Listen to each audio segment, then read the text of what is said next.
I'm Corbett Wall with DV Auction, here with your feeder flash for Wednesday, August the 5th, brought to you in part by Bromage Commodities. Tell you what, this market's getting pretty lofty up here compared to what we felt like it was going to be, especially on the feeder cattle.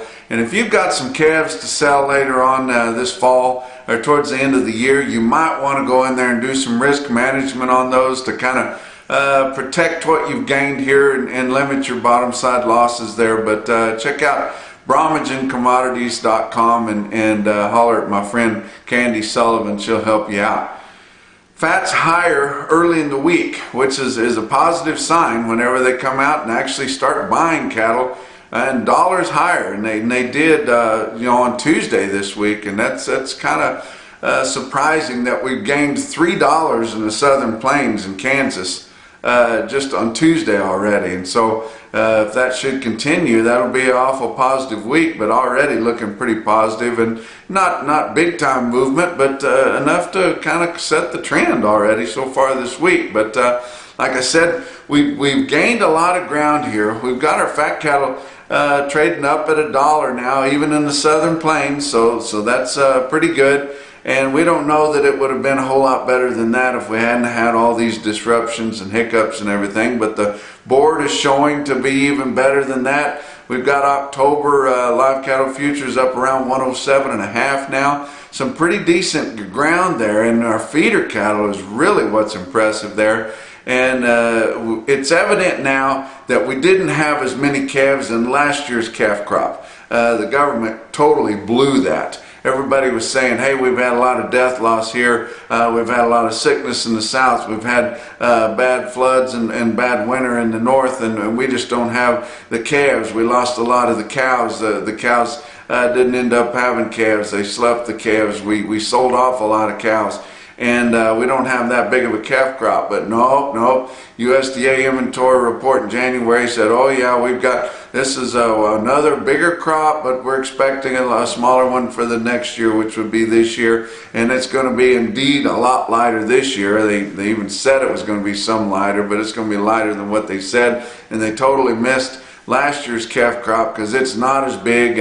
And we were getting pretty well caught up on these fats. There weren't as many there to begin with, even though we got backed up on some of the market-ready cattle during the COVID. Our weights are still big, but we've pretty much caught up on the head counts, and we should be totally kind of through that quicker than we thought. So I would say by deep in the fall, we should be totally caught up now, where we were thinking it was going to last into the new year. And it's you just have to go with whatever they show you. I don't know anybody else that's out there counting them, but they really blew that deal and likely robbed us of a better market than what we have now. If we'd have known we were this light on calves, it wouldn't have hurt our fat cattle market as bad during the COVID crisis, worst part. And we likely would have had a better market moving through this summer. But you can't really complain about it now, guys. We've got a pretty darn good market there. And if you look around, there's still a lot of things to be pretty risky. I'll tell you what, this COVID deal, you've got a kind of a fight with the outfits that are trying to take advantage still, and you give them an inch and they take a mile. You know, these protesters, you let them get out and start hollering and walking, and that's fine. You want to give them a protest, but the next thing you know, they're setting shit on fire and spray painting everything. And they've gotten where now they just keep moving and moving. The more you let them do, the more they do. And in the latest deals we've seen, they're burning our American flag and even burning Bibles. Can you think of a faster track to go to hell than burning a Bible? Give me a break. I tell you what, I'm just glad I'm not there to see them burning the American flag and burning Bibles. It would be hard to resist, wouldn't it? And just really unloading on somebody. But makes you sick to your stomach. But these mostly Democrat lawmakers, you give them an inch and they take a mile. Oh, they get so power hungry. Hey, let's make everybody wear a mask. Let's make it where nobody can go into a restaurant and sit down and eat. Let's make people close up their livelihoods and their businesses. Let's just see how far we can push it. And I tell you what, they get power hungry. like a king or something, some kind of a tyrant, and they keep doing it. And I'm not very proud of even our Republican governor. I've always been all for him, Governor Abbott there, and he seemed like he was all on your side, but he's caved in. He must be getting unbelievable pressure from the left side, because he's pretty much caved in too. And I tell you what, it could be hard for him to win again the next time. But this whole deal could just fall in around us. You think we're getting to the point where people have had enough of it. We're frankly not as scared of this virus as we used to be. All of us kind of know people that's had it. I know a lot of people that's tested positive. Most of them wouldn't have even known that they had it. They never skipped a beat. Some people had, kind of was a little achy and kind of had a cold one day or two, and they got over it. No other people that's taken some of these treatments that they have got over it right away. Unfortunately, there's been a lot of people that got really, really sick, and people that lost their life over it, because it's a bad deal. But we're getting to the point now where we're proactive enough about it, and there's treatments out there. We're not as scared as we were before. And I think and I know I'm preaching to the choir here. You guys all know that. Any sane person does that has any common sense. The people that are scared and worry about it, let them wear the masks. Let them stay at home. Let them not go out and eat and not mingle with people. The rest of us need to get on with our lives. I tell you what, we're going to lose this country if we don't do something about it. And that's what kind of scares me about how we're getting this cattle market up here. They could come in any day and just shut down all of our production, beef production, saying that the workers, they shouldn't be in there working together despite all the precautions that they've taken. It could happen. We don't know. We don't know what could happen when you got these power-hungry people coming in here and just making rules willy-nilly to see how far they can push it. And that's what makes me think you guys, especially you guys that's got big calves to sell later on this fall and you haven't already contracted them, or if you got calves to sell towards the end of the year, you might want to lay them off a little bit and just protect yourself. And I've told you guys that before, and some of you followed it. You may have missed the boat on some deals, but man, you cannot go wrong just kind of limiting your bottom side risk. But let's talk about your board. For Tuesday, August live cattle futures down 75 cents, while cash fat cattle are selling $3 higher in the South. Really? But live cattle for August down 75, 102.27. October down 80 cents at 107.47. You go on out from there. Live cattle contracts from down 7 cents to down 45, so not too bad. August feeder cattle down just 17 at 144.70, still trading at a $4 to $5 premium to what our index levels are for 800-pound feeder steers. September down 45 cents at 146.62. That looks pretty high out there. Going out from there, and it was down a quarter to up 15, so not a whole lot going on out front. Fat cattle trade, I mentioned that. We didn't have any trade. It's going to be likely quite a bit higher, and that's why we haven't seen any trade yet. We haven't had a whole lot of negotiation of late, coming through the worst of the COVID and kind of coming out where we can see a little light around, but we're not plumb out of it yet.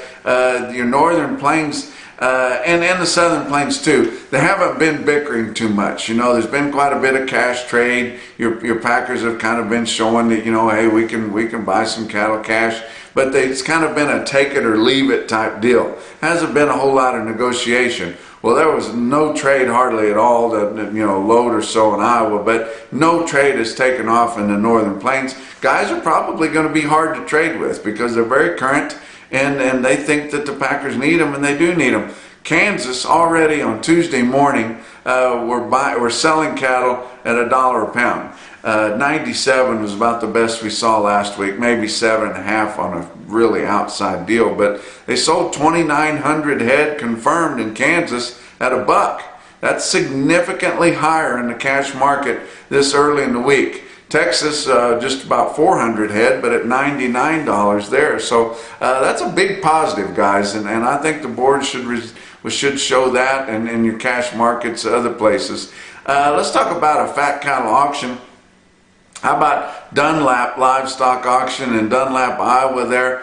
their fat sale there, and I got some information from a Feeder Flash gang member. Shane, I appreciate you sending me some of this information, and I can only get information if you guys give it to me, and then I just regurgitate it. It ain't all that hard, but he did tell me he was sitting at the fat cattle sale in Dunlap on Tuesday. He saw a load of black-nosed Charolais steers come through, weighed 1285, but had a lot of go left to them. Of course, they were Charolais. They bring 115.85, weighing nearly 13, went back to the farm, went back to feed for somebody. They're going to go ahead and finish them off. That's pretty optimistic. Most of the cattle are going directly to slaughter. We're bringing 101 to 103, but pretty good little fat cattle sale there at Dunlap, Iowa. Now, they're going to have to move those cattle out because the Shavens are having a big special on Friday, August the 7th. I mean, it's their barbecue special, 70th anniversary sale of them having that sale there and in that nice community there in Dunlap, Iowa. But this is not going to be a small special. This is going to be a big one. Maybe 7,000 plus. Long strings of reputation, weaned fall-born calves for the most part, and old crop yearlings, many of them off grass. But a lot of big deals there, guys. And the quality, I mean, you're in central Iowa. That's going to be completely outstanding there, so you don't have to worry about that. Just look at the condition and kind of the scoreboard on the weights and just bid till you can't go anymore. But I tell you what, the Shaven family there have been in that community for a long time. They're auction people. They do everything right. But don't miss that 70th anniversary barbecue special there at Dunlap Livestock Auction, Friday, August the 7th. How about your box beef cutout values? Choice cuts down 42 cents on Tuesday, 204.24, and selects up just a nickel at 190.45, so not a whole lot going on there.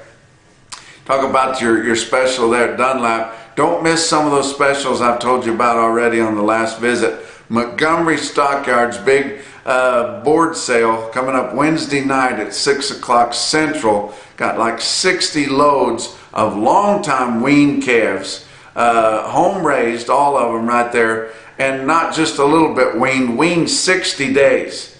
And I tell you what, they've been out there and they've checked on them. Everything is right on there. Quality outstanding. I don't care what the address is. If you guys like to look down your nose at Southeastern Cattle, I would get in on them and take a look at them. You can go to their YouTube channel at Montgomery Stockyards and then pay attention a bit on that board sale on those loads of really fancy home raised long time weaned calves with their shots and everything. That's on Wednesday evening at 6 Central. Then on Thursday evening at 6 o'clock Central, Callaway Livestock special bred cow and pair sale there, and they got a big slug. Jack Harrison texted me again on Tuesday, and he said they just keep calling. This is one of the first big specials we've seen for late this summer, early fall here, and I mean a lot of dispersals and a lot of good, honest cows there that need a home, that got a lot of go to them, guys. If you're interested in them, be sure and get with them. You can view and bid that sale on dbauction.com, 6 o'clock Central PM there Thursday night. Let's go to some of your other feeder cattle markets. Your real-time index on DB Auction late in the day on Tuesday at 139.16. That was up 26 cents from Monday's close, so had some higher sales, had some more sales up in the northern plains, which always picks the market up. But Ozarks Regional Stockyard, West Plains, Missouri, had 4,200 head there. Calves $2 to $4 higher. Yearlings steady to firm. I'm going to give you several quotes here. How about Welch Stockyards, the Petersons there, Welch, Oklahoma. Talk about big strings. 163 head, weighed 665 steers there at 157.50. That's a pretty impressive quote there for northeastern Oklahoma. How about Bluegrass Stockyards, a big flagship location there in Lexington, Kentucky. Big strings, 173 head, 907-pound steers right through the ring there at Lexington. Bring 133.70. Brad Hahn, my buddy there at Fredonia, Kansas, he had kind of a special there again. And I mean, just week after week after week, just has lots of strings of weaned calves and yearlings there. Look at these load lots and bigger that I pulled out of Fredonia there for Tuesday there. Got 6 weight, 7 weight, 8 weight, and 10 weight cattle there represented, all steers. Look at this quote I wanted to pull out there. 81 head, 640 pound steer calves there at Fredonia, 159 and a quarter. Denny Rezac Livestock Commission, your July Zactran Market of the Month, just continuing. And look at these strings of cattle here at St. Mary's, Kansas with Rezacs. And I want to talk about this one bunch here, 151 head, 856 pound steers, 142. But the top quote is going to be on some big cattle out of Gordon Livestock Market in Gordon, Nebraska. 60 head, 1,018 pound steers bring $132. And that's your feeder flash for Wednesday.